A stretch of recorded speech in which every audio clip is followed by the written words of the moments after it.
So the faith Peter has or had is the faith that the least person in the church had. Why was the manifestation of Peter different from the church members? They didn't know how to live by faith. Peter walked in so much of this faith that his shadow was raising cripples. Meanwhile, another believer was the cripple. And Peter is saying, this faith I have, that I'm raising cripples, is the same faith you have. Now, what was the difference? They had no understanding and they were not walking by faith. If you go to Romans chapter 12 verse 3, that's where the whole argument ends. It was as salvation that this faith was given to all of us. Romans 12 verse 3. Through the grace given unto me, to every man that is among you, not to think of himself more highly than he ought to, but to think soberly, according as God has dealt unto every man the measure of faith. He didn't say a measure. He has dealt unto all of us a measure. That means everything your life requires to live glorious was captured in that measure. So Paul is saying there's no point one person being proud over the other.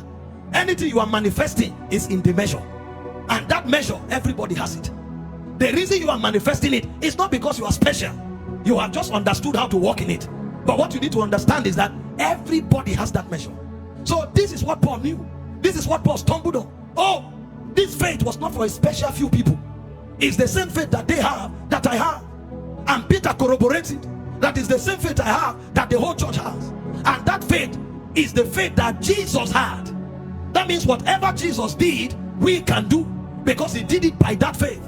So John 14:12, Jesus was talking and he said, the works that I do, he said, you shall do also, and greater works, because now you don't just have faith. I'm returning to the Father to stand for you. So you have an advantage that I didn't have. You have my faith, but now I'm standing with the Father, procuring mercy for you. So in case your faith fails, I will come as backup. That's why when Peter was about to be taken by Satan, in Luke 22:31, he says, Simon, Simon, Satan desires to have you, to sift you like wheat. He said, but I have prayed that your faith fail not. And when thou art recovered, strengthen thy brethren. So you and I even have an advantage over Jesus, because if the faith of Jesus had failed, there was no backup. But in your own case, you have his faith, and even if that faith is about to fail, he said, I am now with the Father.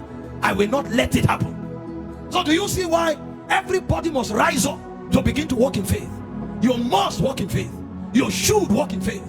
It is one of the strongest forces of the spirit realm.